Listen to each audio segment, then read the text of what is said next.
amin'ny anaran'ny Jesôsy Kristy tompo no irabako anareo rehetra zay manaraka ako miaino ny fandarana azo antoka fanavota amin'i Kristy zay indraketako ny mpitandra Fanavotana Ramboarison ary na aiza misy anareo de miarahaba anareo aminaran'i Jesôsy ary fahasoavan'Andriamanitra ny eo amintsika rehetra mba ho tanteraka amintsika ny fikasany ary antenaitsika fa Andriamanitra mihitsy miasa atonga antsika ho tena tonga zanak'Andriamanitra vavolombelon'i Jesôsy amin'izao fiainana zao ary voaomana hitsenan'i Jesôsy amin'izao lanitra rehefa ho avy izy amin'izay andro zay ary raha nodimandy atsika de tsy mba nisy ny any amin'ny fitsanganana faharoa fa ny fitsanganana voalohany izay ovana tsy mety maty tsy mety loka ho any an-danitra satria moa ny tenin'Andriamanitra no dinihana azavaina dia ivavakintsika mba zahoan'Andriamanitra le tompon'ny teny misy saina fahendrena fahalalana ty mpanompo tsy mahasoa ty ary mitrahany koa ny teny eo mivavako andrindrandrindra hitondran'ny teny amintsika rehetra zay miaino manaraka za mikasaka zany hoe famonjena sy fiaina mandrakizay ivavaka atsika misaotranao zahay Andriamanitra ho hosavanao sy ny famindramponao de tanteraka zao fotoana zao de misaotranao namezanao saina fahendrena fahalalana matsiro saina ty mpanompo tsy mahasoa ty ary koa ametrahanao ny teny eo mivavako mba hitondra famonjena sy fiainana ho an'izay rehetra tena mikasaka zany famonjena sy fiainana mandrakizay zany amin'ny alalan'i Jesôsy Kristy tompo de misaotranao koa fa ianao nitondra ny teny amin'ireo olona zay meno rehetra naiza misy azy ary andray tsara zany hafatra zany mba ampiorona ny finoany mba nany ny fanantenana tsy fivavahana ara-pomba ara-pahazarana fa tena finoana ka de ankalazaiko ianao miampivoninahitra ny anaran'i Jesôsy Kristy tompo saotr'Andriamanitra amen alleluia efa nydinitsika teto le toe atao batisa amin'ny anaran'ny ray zanaka efa vitatsika zay miditsy am'le hoe fanamasintsika zao satria tokony ho fantarina tokoa hoe nahoana atao batisa amin'ny anaran'ny ray sy ny zanaka ary ny fanamasina misy antony daholo reo fa tsy atao batisa ara-pomba anam-parazanana ka de za fa atao batisa amin'ny anaran'ny ray zanaka fanamasina fa tsy fantatra zay tena evana ary zao tsika de androso am'le hoe atao batisa amin'ny anaran'ny zanaka ray efa vita amin'ny anaran'ny zanaka efa vita mandroso zany tsika zao amin'ny batisa amin'ny hoe atao amin'ny anaran'ny fanamasina zao ny 400 zao mivolaza ary andininy 20 ovakitsika amin'ny anaran'i Jesôsy Kristy tompo zany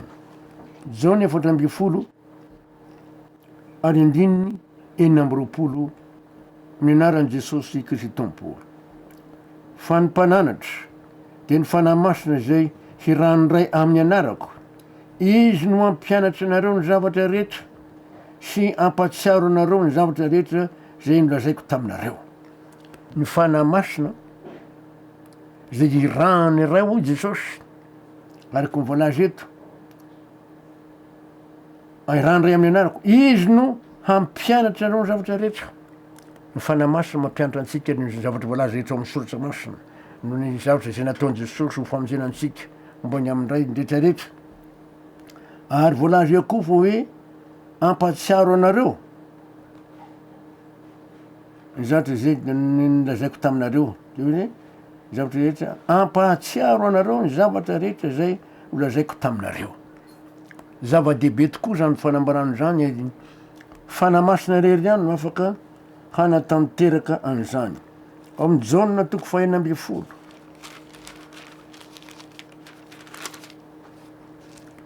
jaona 1:10 andininy 7:10 ka hatramin'ny 2:10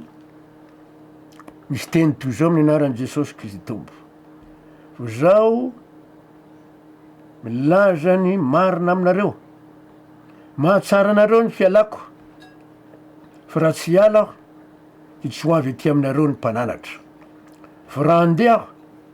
de rahako ho aty aminareo izy raha namaky le tao amin'ny jaona 4:10 tsika de hoe hirano ray amin'ny anarako eto indray Jesôsy de tiany hoe hirahako aty aminareo mazava tsara ny teniny fa izao milaza ny marina aminareo mahatsara anareo ny fialako fa raha tsy hiala aho de tsy ho avy aty aminareo ny mpananatra fanamasina zany fa raha andeha aho de hirahako ho aty aminareo izy hoy de manambara fa ny ray sy ny Jesôsy de iray ihany andiny ny fahavalo, ary raha tonga izy de ampiaiky zao tontolo zao ny fahotana sy ny famarinana ary ny fiainana. Tsy misy afa-tsy ny fanamasina ihany no ampiaiky zao tontolo zao ny fahotana sy ny famarinana ary ny fiainana, fitsarana araky mbola azy eto, fahotana sy ny famarinana ary ny fitsarana. Misy olona tsy miaiky ny fahotana satria nao izy rery ihany miezaka iaiky ny fahotana, iaiky ifona amin'Andriamanitra. Baiboly miteny hoe raha miaiky ny fahotanantsika sika de mahatoky somary n'Andriamanitra fa mamela ny helontsika ary manadio antsika ho afaka ny tsy famarinana rehetra araky mbola azo amin'ny Jaona voalohany toko voalohany diny fasivy. Raha miaiky ny fahotanantsika, zany hoe miaiky zany hoe ekena mihitsy hoe Andriamanitra zaho nangalatra, zaho miady aman'olona, zaho maivava, zaho miteny ratsy, zaho malay mamaky baiboly, zaho mijangajanga, ohatra zany, ekeny ohatra zany le izy, zaho Andriamanitra namono olona. Any an-trano anao manao an'izay anteny zany fa tsy ho mason'ny olona, miaiky. Finoana ankehitriny tsy miaiky ny fahotana,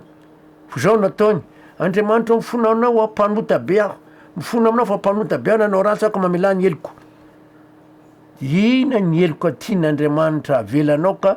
avelan'Andriamanitra ka ahafahany esorony am'izany izaho sy anao. Ekena l'izy mba ho fantan'Andriamanitra hoe ty zany le fahotana ekeny ty olony ty nataony io a, ny ekeny l'izy a matozy maiky te ho afaka te hiala am'zany faratsiny zany. Ka le olona tsy miteny hoe za nge Andriamanitra mpiady aman'olona, za nga nieritrery-dratsy, za nge tena atao hoe mangalatra, tsy ekeny le izy hoe za Andriamanitra mpanomota fotsiny, mpanomota be aho, de tsy mety. Fanamasina ihany no afaka mampiaiky ny olona toy zany. Fanamasina mampiaiky ny olona amin'ny fahotany sy ny fahamarinana, fahamarinana rehetra amin'ny tenin'Andriamanitra mizadry rehetra mampiaiky ary ny fitsarana. Toizatsika ny Jaona toko fenina amby folo ary ny andininy fahasivy. Ny fahotana satria tsy mino ahy izy, ny fahamarinana satria mankany am'ray aho ka tsy mahita intsony zao tontolo zao, ny fitsarana satria ny andrinany zao tontolo zao de efa voatsara. Etsika de mahita hoe fahamarinana satria mankany am'ray aho. Fahamarinana satria Jesôsy rehefa nankany am'ray dia voalazany Jaona toko efatra amby folo, ny andininy roa amby folo, misy teny toy zao amin'ny anaran'i Jesôsy sy ny telo amby folo. Jaona efatra amby folo, andininy roa amby folo sy telo amby folo amin'ny anaran'i Jesôsy. Lazaiko aminareo marina de marina tokoa, zay mino aho ny asa ataoko no ataony koa, ary nao asy lehibe noho zany izy satria zaho mankany am'ray, ary na ino no mangatanareo amin'ny anarako de ataoko zany mankalazana andray ao amin'ny zanaka. Eo tsika de makany hoe zay mino aho ny asa ataoko no ataony koa, ary no masy lehibe minoatra zany izy satria za mankany am'ray.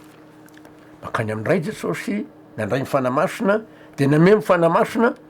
tsy maintsy tanteraka ny teny hoe zay mino aho ny asa ataoko no ataony koa. Fa raha tsy mandray ny fanamasina tsy mahavita ny asan'ny Jesôsy mihitsy.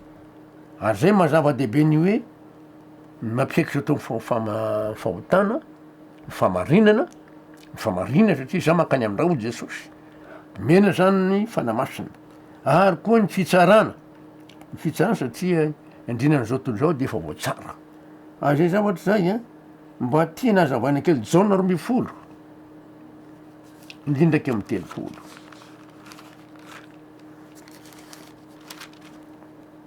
Jaona roa amby folo indrindraky am'ny telopolo, mionaran'i Jesôsy Kristy tombana hoe tonga ankehitriny ny fitsarana izao tontolo zao, ankehitriny ny andrinany zao tontolo zao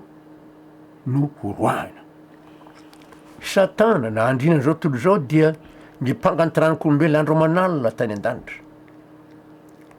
Jesôsy rehefa nitsangana tamaty izy de niteny tamy Maria Magdaleny hoe aza mbola manendry aho fa mbola tsy saly am'ray aho, fa mandeana lazao amin'ny rahalahy fa ho any am'raiko sy indrainareo, ho any amin'ny Andriamanitra sy Andriamanitrareo. De lasa Jesôsy nakany an-danitra nandroka ny Satana tany, de tsy nana fitoerana tantsony Satana raha volazany amin'ny apokalipsy zany. Zay na tsisy mpiampangatsony any an-danitra zao, fa na zay rety ety ambony tany satana tahaka anliona mirona mitady zay arapany so ihany nefa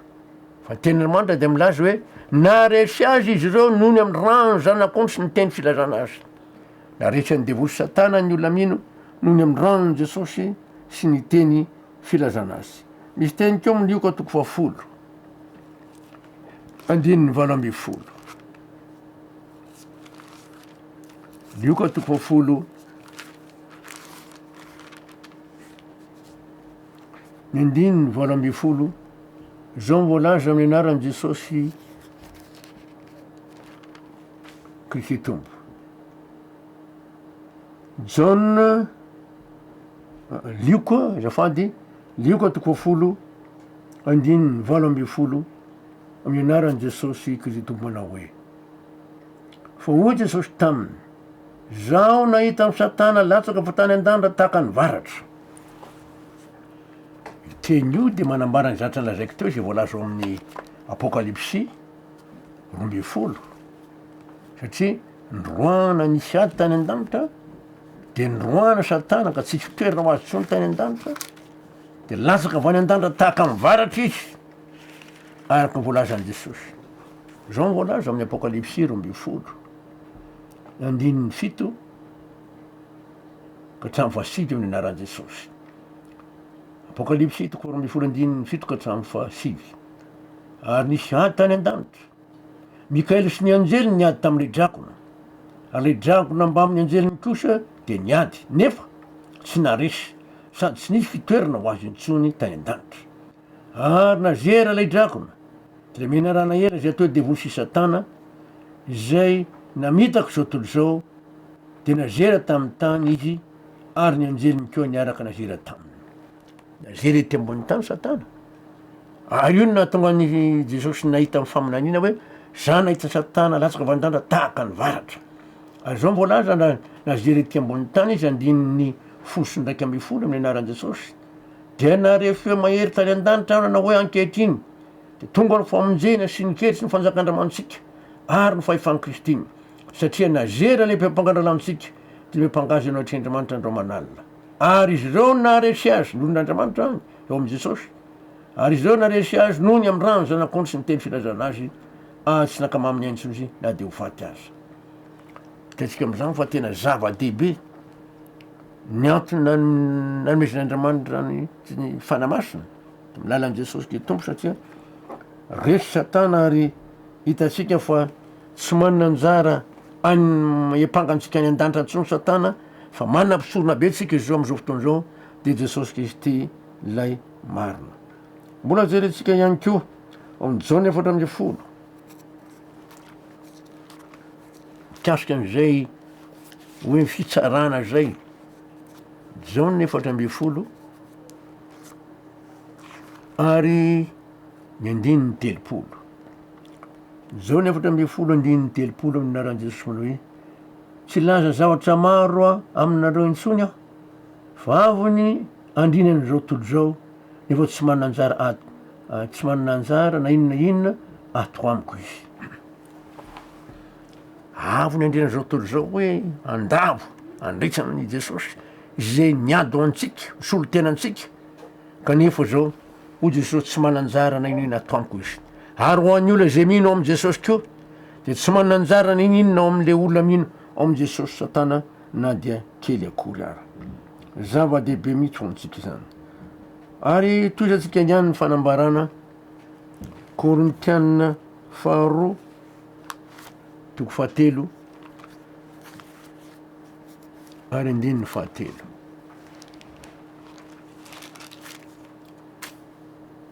Korintianina faharoa toko fahatelo ny andininy fahatelo voakitsika amin'ny anaran'i Jesôsy Kristy tompo zany eny aseho pistiny tisy entinay ianareo tsy nisorata tamin'ny ranomaity nefa tamin'ny fanan'Andriamanitra velona tsy teo am'izay tena vato fisaka fa teo am'izay vato fisaka nofidiny fo ety misy ny teny hoe eny aseho pistiny Kristy entinay ianareo tsy nisorata tamin'ny ranomaity nefa fa tamin'ny fanan'Andriamanitra velona matoa tonga ipistiny Jesôsy vavolombelon'i Jesôsy ny olona anankiray de tsy noho ny fiezahany na fahaizany fahalalany fa noho ny asa amin'ny fanamasina. Ary tonga epistily velona. Eny tonga epistily velona ary voalaza aza amin'ity andinin'ny telo ity mazava tsara fa hoe tsy nisorata tamin'ny ranomainty nefa fa tamin'ny fanamasina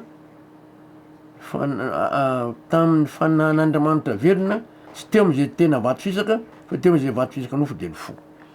Lasa mipetraka ao amin'ny fon'ny olona ny didy folo, tsy teo amin'ny vato fisaka nitsony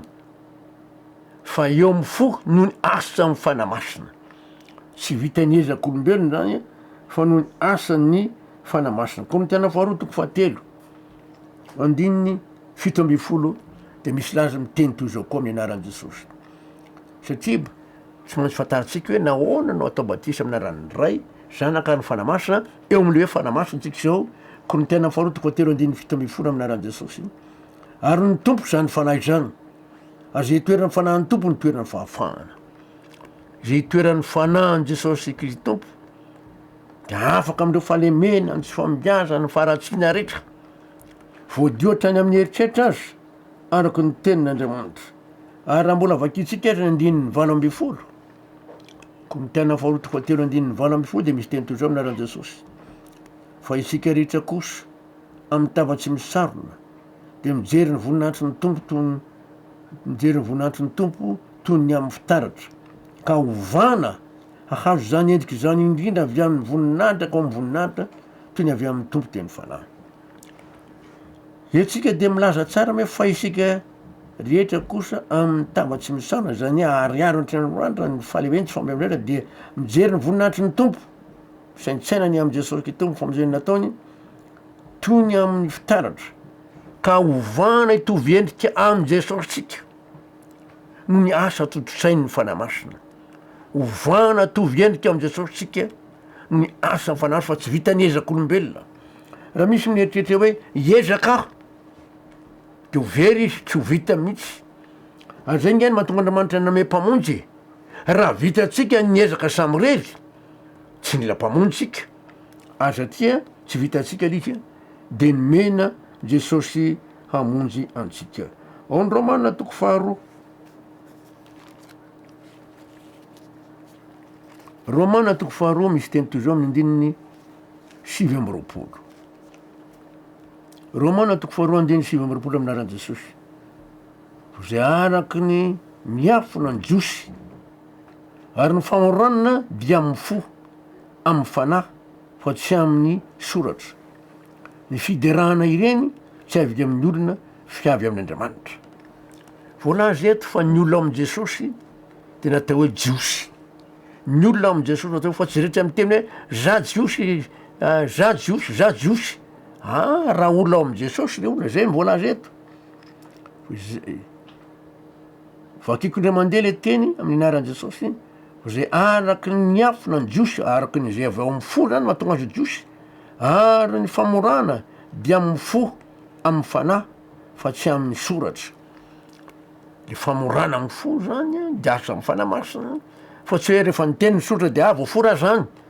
fa mino le olona ao amin'i Jesôsy de ny fanamasina no manatanteraka ny famorana amin'ny fo satria raha tsy voafora amin'ny fo tsy tanteraka mihitsy zany asa amin'ny fahasoavana izany. Zay nge le teny any amin'ny Kolosianina. Izy teny any amin'ny Kolosianina mbony amin'ny famorana tsy nataon'ny tany ao amin'ny Kristy. Kolosianina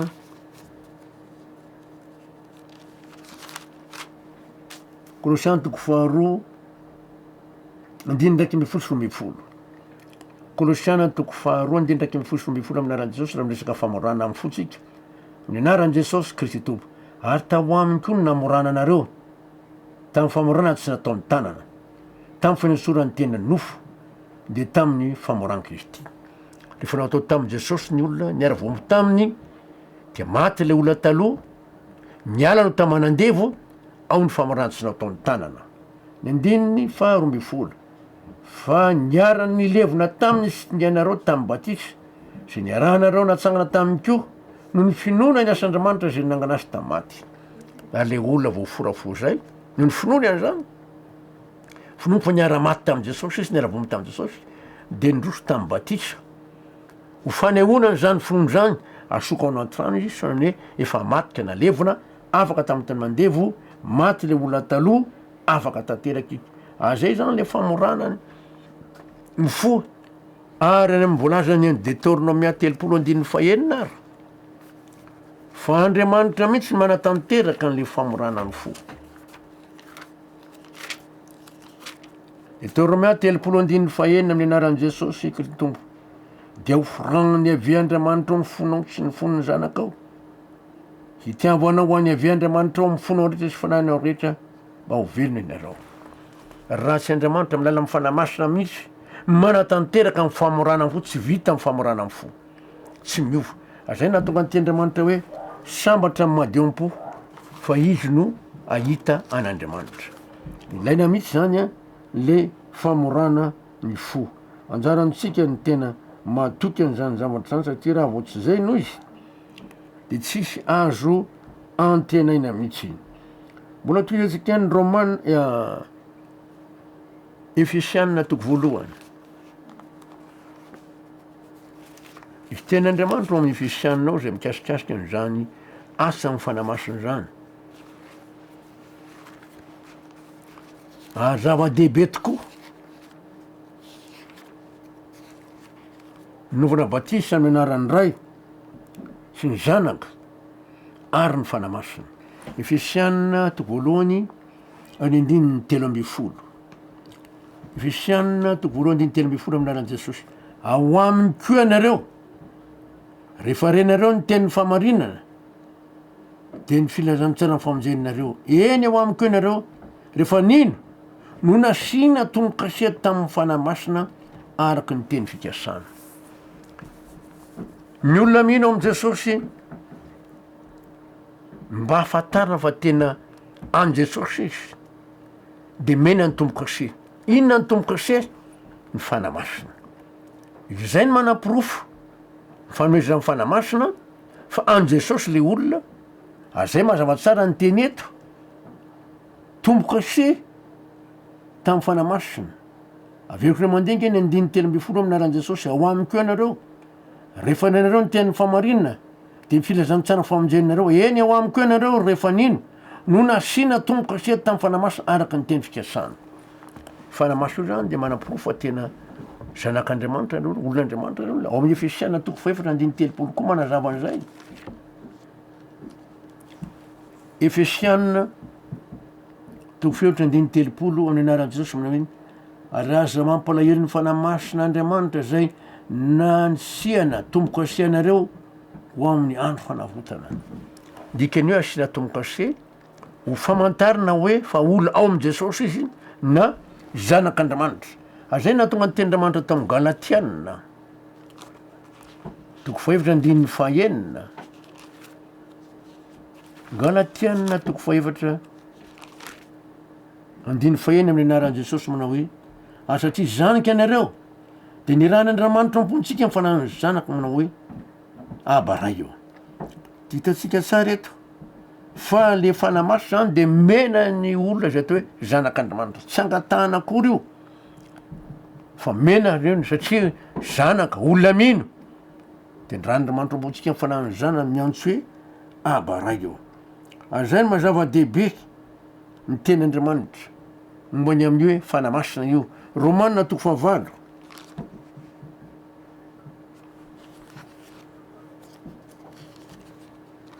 Fa nahoana no atao batisa amin'ny anaran'ny Ray, Zanaka, fanamasina efa manazava momba ny amin'ny fanamasina tsika izao